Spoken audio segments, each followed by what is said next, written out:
De quel point commence l'histoire de cette maison qui ressemble à un château français de la Renaissance, mais qui se dresse non pas en France, sur une côte rocheuse de l'Atlantique dans l'État de Rhode Island? Et pourquoi cette demeure, construite pour un montant équivalent aux budgets annuels de petites villes de l'époque, est devenue, au bout de seulement quelques décennies, un fardeau dont la famille a décidé de se défaire? Aucun des invités qui avaient franchi une fois le grand hall d'Ocre Court ne savait que son créateur, Ogden Gollett, né non pas dans un palais, mais dans une famille new-yorkaise simple, quoique aisée, du milieu du 19e siècle, n'avait pas conçu simplement une maison d'été. Il avait conçu une déclaration, peut-être la plus retentissante de sa vie. Le contraste poursuit cette histoire dès les premiers pas. L'homme qui avait passé toute sa carrière au milieu des chiffres élevés des rapports financiers et des transactions effervescentes à Manhattan, rêvait d'une maison où chaque tour et chaque flèche parlerait non pas d'argent, mais de culture, de statut, d'appartenance à la tradition européenne à laquelle les États-Unis d'Amérique de la fin du 19e siècle n'apprenaient que récemment à imiter. Et personne ne savait que ce rêve deviendrait trop lourd pour ses héritiers. Quand en 1888, Ogden invita à son projet l'architecte Richard Morris Hunt, le maître le plus influent de l'époque, il semblait impossible que le commanditaire ait l'intention de transformer un terrain côtier en copie d'un château français, et non pas stylisé, mais précise, jusqu'aux moindres corniches. Hunt, élève de l'École des Beaux-Arts de Paris, y vit un défi et une chance. Ainsi commença l'histoire qui reliait deux mondes, les nouveaux riches américains et le rêve d'une aristocratie européenne authentique. Le personnage du premier acte est Ogden Gollett, un homme réservé, visionnaire, presque ascétique dans la vie quotidienne, mais incroyablement ambitieux dans ses actions publiques. Un financier qui préférait se taire là où les autres se proclamaient bruyamment. Il croyait aux chiffres et à la terre, à l'immobilier et au développement des villes. Mais une caractéristique le distinguait des autres représentants de l'âge d'or. Il voulait laisser une trace non pas dans la chronique boursière, mais dans la ligne architecturale de Newport. Une trace visible depuis la mer. Et pourtant, qu'est-ce qui l'a poussé à une construction aussi grandiose? C'est ici que surgit la première ombre de la tragédie future.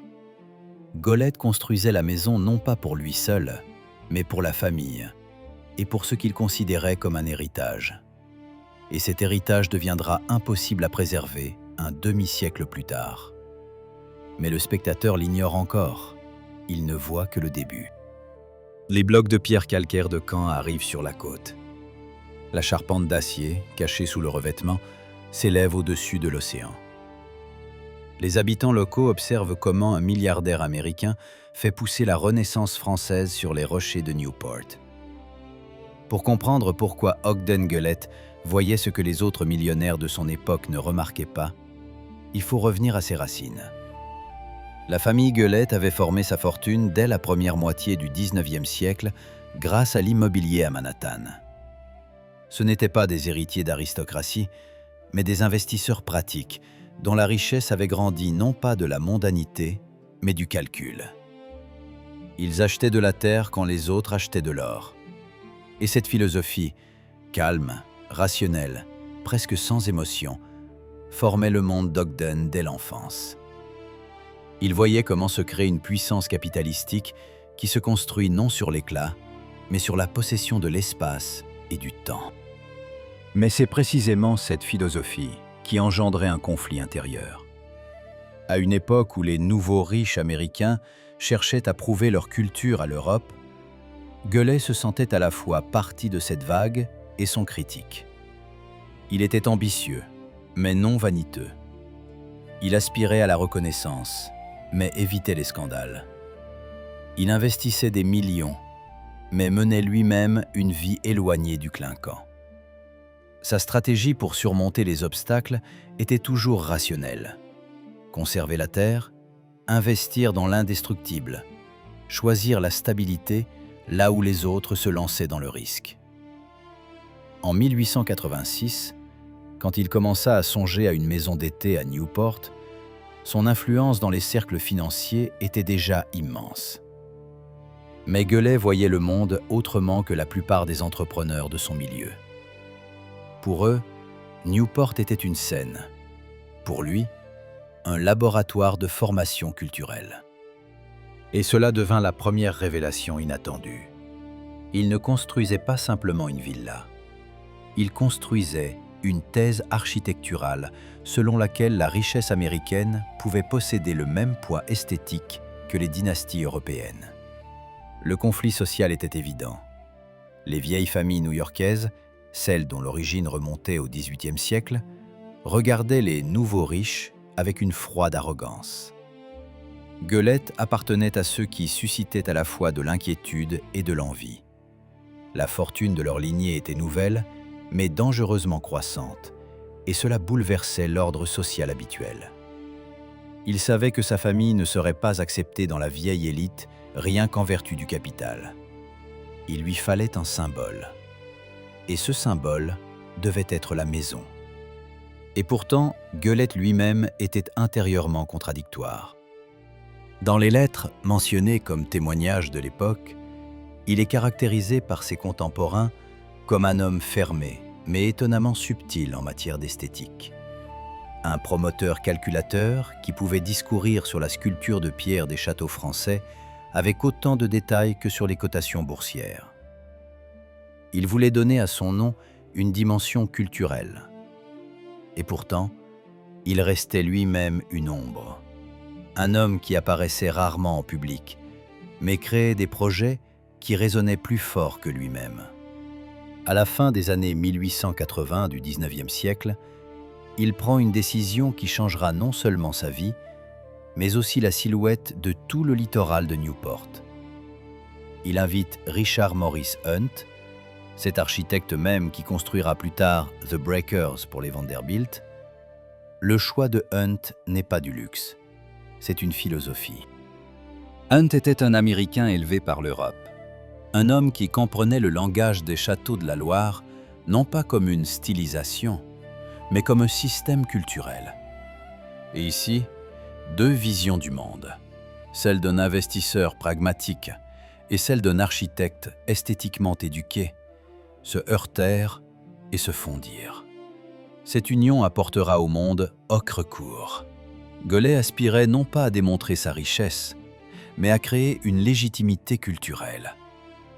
Il voyait dans l'architecture un instrument d'affirmation sociale. Et c'est pourquoi sa maison paraîtrait plus ancienne que l'état même dans lequel elle se dressait. Quand Hunt gravit pour la première fois le terrain côtier choisi par Gueulet, la mer rugissait si fort que les mots se perdaient avant même d'atteindre l'interlocuteur. Les rochers, érodés par le vent et l'eau salée, semblaient résister à toute intervention humaine. Mais c'est précisément dans cette rudesse que Hunt vit ce qui distinguait le projet de Gueulet de tous les autres. La maison ne devait pas orner la terre, mais lui disputer. Être non pas simplement une forteresse de luxe, mais un monument de la volonté. Leur collaboration n'a jamais été simple. Gueulet intervenait dans des détails que d'autres magnats considéreraient comme des broutilles. Il exigeait que les fenêtres soient orientées non seulement pour la meilleure vue, mais aussi sous cet angle qui assurerait un jeu de lumière, rappelant les châteaux français qu'il avait étudiés dans des albums. Il demandait d'augmenter la hauteur de certaines salles de quelques pouces pour la respiration de l'espace.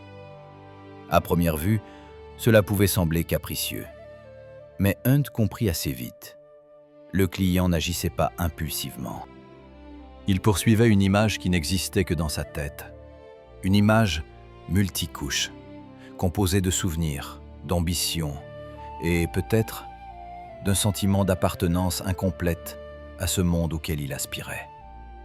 La construction d'Ocrecourt devint un théâtre de tension. Les ingénieurs débattaient avec les artistes, les tailleurs de pierre avec les décorateurs. Gueulet, contrairement à sa nature introvertie, inspectait personnellement le chantier. Il marchait sur le béton encore frais, dans de lourds manteaux, faisait des notes dans son carnet s'arrêtaient, levant la tête vers les futurs tours, comme pour les comparer à un étalon intérieur. Il ne haussait jamais la voix, mais son silence, ses gestes à peine perceptibles, étaient plus forts que les ordres tonitruants d'autres commanditaires. C'est alors que les ouvriers commencèrent à se raconter des histoires sur le fait que cette maison était destinée non pas au luxe, mais à l'éternité. Que peut-être Gueulette construisait un mausolée pour sa propre lignée, un château qui devait survivre à plus d'un propriétaire et devenir quelque chose comme une citadelle dynastique américaine. Bien sûr, ce n'étaient que des fables. Mais dans ces fables se ressentait une vérité. Ocrecourt était vraiment conçu comme quelque chose de plus qu'une maison. Quand à la fin des années 1880, le chantier entra dans sa phase décisive, Gueulette traversait une période difficile. Sa santé se dégradait, il se fatiguait plus vite que d'habitude. Mais personne, pas même les proches, ne se doutait qu'il ne verrait pas sa maison dans sa gloire finale. Il avait vu les plans, vu les murs s'élever, vu les premiers intérieurs achevés, mais il n'avait pas vu l'achèvement solennel. Et cela devint un tournant tragique. Une fissure invisible dans les fondations qu'il avait si méticuleusement érigées. Après sa mort, la maison passa aux héritiers. Et c'est là que se révèle le conflit qui semblait déjà inscrit dans le destin de la demeure. Celui qui rêvait d'éternité n'avait pas laissé d'héritier prêt à mener le même combat. La famille respectait sa mémoire, mais ne partageait pas sa passion. Pour eux, Ocrecourt était immense, coûteux, exigeant. Trop exigeant. Et pourtant la maison se dressait. Elle dominait l'océan comme un géant né de l'ambition d'un seul homme. Et c'est précisément à ce moment que le suivant acteur entre en scène. Le monde qui change plus vite que quiconque ne l'avait anticipé. Le XXe siècle frappait déjà à la porte. Et avec lui, venaient des changements qui bouleverseraient le destin d'Ocrecourt aussi radicalement que les vagues bouleversent les pierres à son pied. Au début du nouveau siècle, Ocrecourt n'était plus simplement une maison. Il était devenu un paysage, une réalité à part, que la famille Gaulet maintenait plus par devoir que par amour. Les tours brillaient les jours ensoleillés comme de l'ambre polié. Mais à l'intérieur se ressentait un silence épais, comme la poussière sur les balustrades. La maison, conçue comme un symbole d'éternité, s'avéra trop grande pour des êtres vivants. Il exigeait de l'attention, des forces, de l'argent, et surtout, cette même obsession qui habitait Ogden, mais qui ne s'était pas transmise à ses héritiers. À mesure que le pays entrait dans une ère de changement rapide, Newport perdait son rôle d'antan. La somptuosité théâtrale du siècle d'or paraissait démodée, presque naïve. Les propriétaires des manoirs voisins partaient en Europe, vendaient des terrains, annulaient les bals saisonniers. Le monde devenait moderne, pragmatique, bruyant. Et des maisons comme Ocrecourt semblaient des reliques d'une civilisation bâtie sur des rêves que plus personne ne voulait entretenir. Et les héritiers de Gueulette comprirent progressivement. Lutter contre ce monde était vain. Ils maintenaient la maison par respect pour la mémoire du père, mais sous ce respect couvait la fatigue. Chaque hiver apportait de nouvelles fissures dans les murs. Chaque été, des factures qui gonflaient plus vite qu'ils ne pouvaient l'expliquer. La maison réclamait des restaurations, des spécialistes, des tailleurs de pierre, qui se faisaient de plus en plus rares. Elle vivait sa propre vie, et la famille la sienne, et ces deux vies s'éloignaient de plus en plus. Dans les années 1930 du XXe siècle, il devint clair. Ocrecourt était un miracle coûteux qui avait perdu sa vocation. C'est alors que naquit l'idée que personne n'aurait osé prononcer devant Ogden. La maison devait trouver un nouveau maître. Pas simplement un acheteur, mais quelqu'un capable d'y insuffler un sens. Et c'est précisément à cet instant que Salve Regina College entra en scène. Un modeste institut catholique d'enseignement supérieur en quête d'un emplacement pour s'étendre.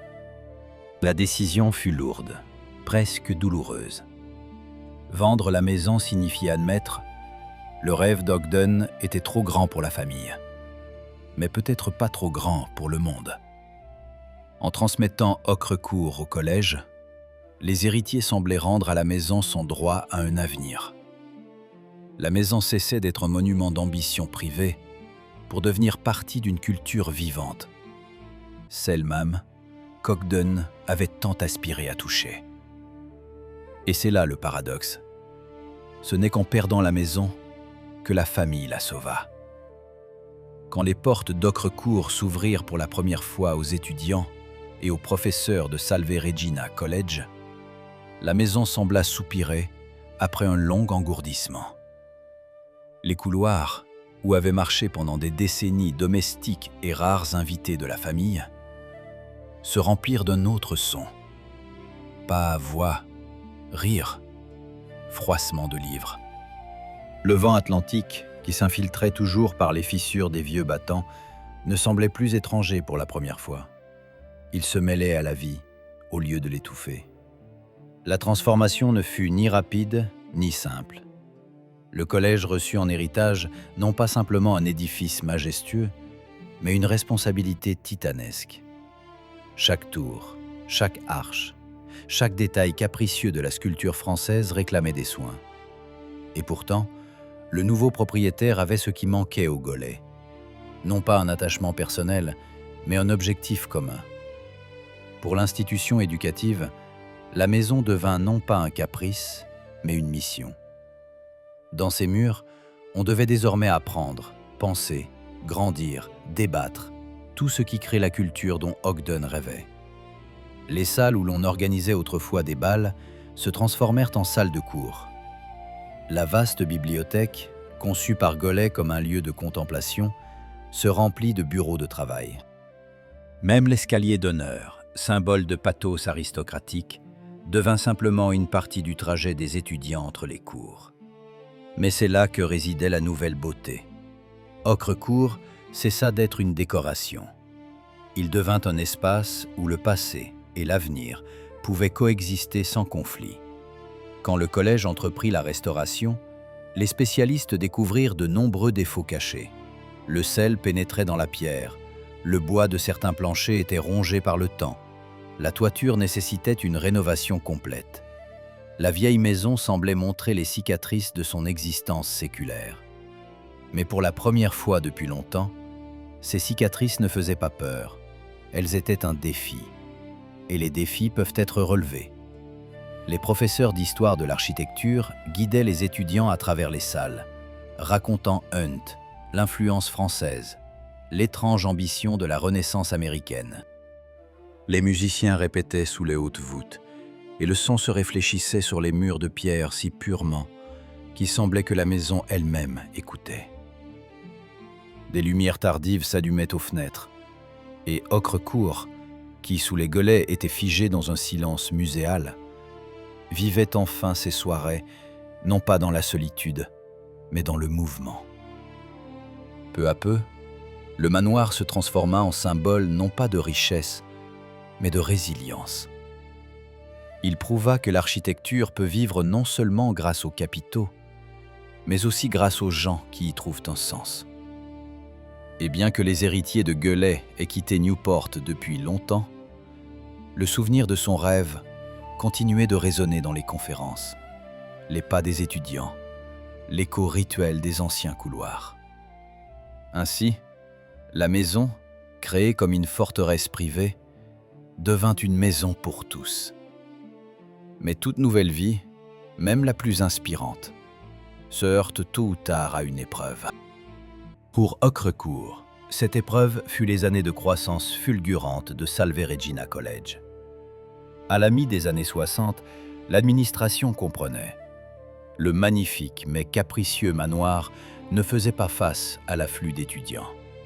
Il avait été conçu pour une famille de quelques personnes et leur domesticité, non pour des centaines de jeunes gens qui ouvraient et fermaient quotidiennement les lourdes portes, marchaient sur les escaliers de marbre, utilisaient un système de chauffage à peine dimensionné pour les charges précédentes. La maison se fatiguait. C'était une nouvelle crise, presque philosophique. Le collège ne pouvait pas se défaire d'Ocrecourt. Il en était le cœur, son symbole, son histoire. Mais laisser tout en l'état était aussi impossible. Le temps exigeait de la praticité. C'est précisément cette dilemme qui devint le moment de bascule intérieure. Le manoir n'était plus considéré comme un musée d'architecture. Il devenait partie d'une machine éducative où chaque mètre carré devait fonctionner. Alors commença une réévaluation à grande échelle du rôle du bâtiment. L'administration décida « on ne peut conserver que ce qui est utilisé ». Et Ocrecourt, malgré sa nature aristocratique, se mit à s'adapter. Les sous-sols furent renforcés, les anciennes installations remplacées, certaines salles réaménagées pour les besoins des facultés. Mais chaque restauration s'accompagnait d'historiens d'architecture. Il ne fallait pas permettre que la praticité détruise l'essence. Cette époque devint le moment d'une véritable transition. Si pour Ogden Gollett, le manoir était une démonstration de richesse américaine, pour le collège, il se transformait en instrument de transmission des savoirs. Et dans cette transition, se révéla une nouvelle vérité. La grandeur peut être préservée, non par le luxe, mais par le sens. La maison, qui avait autrefois coûté à la famille une fortune, acquit une valeur d'un autre ordre, non financière, mais culturelle. Il est intéressant que ce soit précisément ces années-là que beaucoup commencèrent à voir d'un œil nouveau l'histoire même de Gueulet. Les professeurs expliquaient aux étudiants « Le fait que la famille n'ait pas pu conserver Ocrecourt n'était pas une défaite. C'était le reflet d'une époque où les fortunes privées ne pouvaient plus rivaliser avec les besoins de la société. » Et c'est pourquoi la décision de Douglas Gueulet de donner la maison apparaissait désormais non comme un geste de désespoir, mais comme un geste de prescience. Ainsi, le manoir survécut à sa principale crise, en acquérant une nouvelle signification.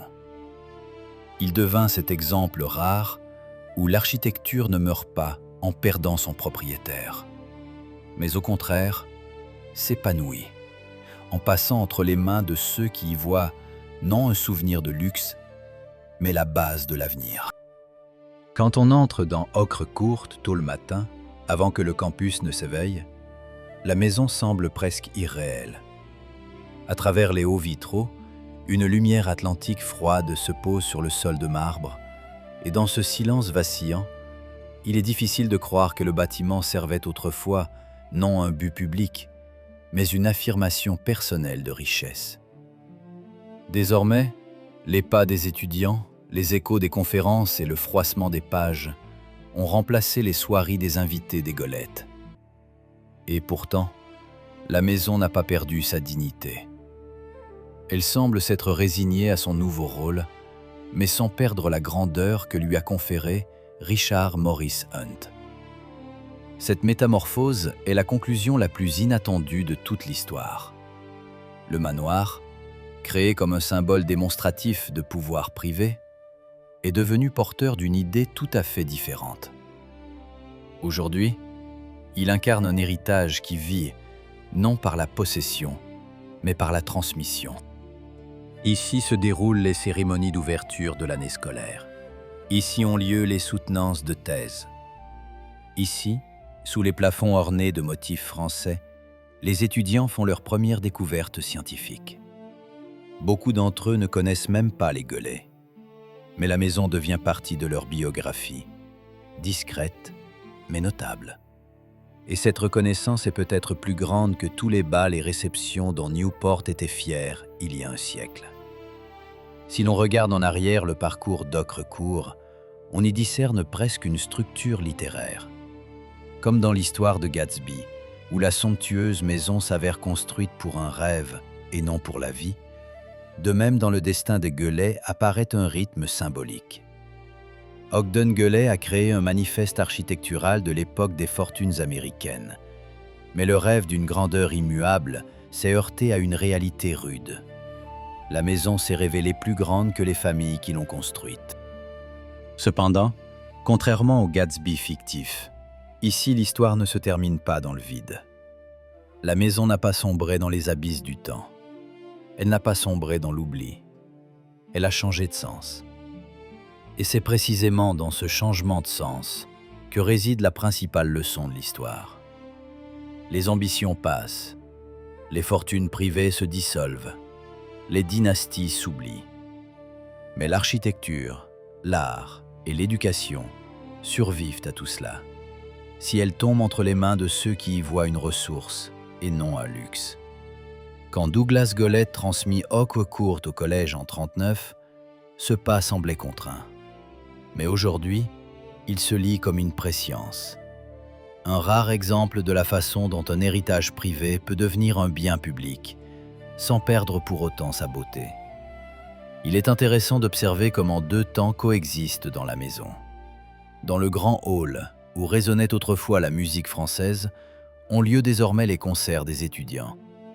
Sur l'escalier d'honneur, par lequel descendaient autrefois des dames en robe de velours, quelqu'un se hâte maintenant vers un examen. Dans la bibliothèque, conçue par Gueulet comme un lieu de réflexion, les étudiants cherchent des livres pour leurs travaux scientifiques. Et la maison accepte tout cela sans résistance. Elle semble comprendre que la nouvelle vie ne la détruit pas. Elle prolonge son souffle. Mais le plus surprenant est la façon dont Hawkwood a cessé d'être un symbole d'élitisme pour devenir un symbole de résilience.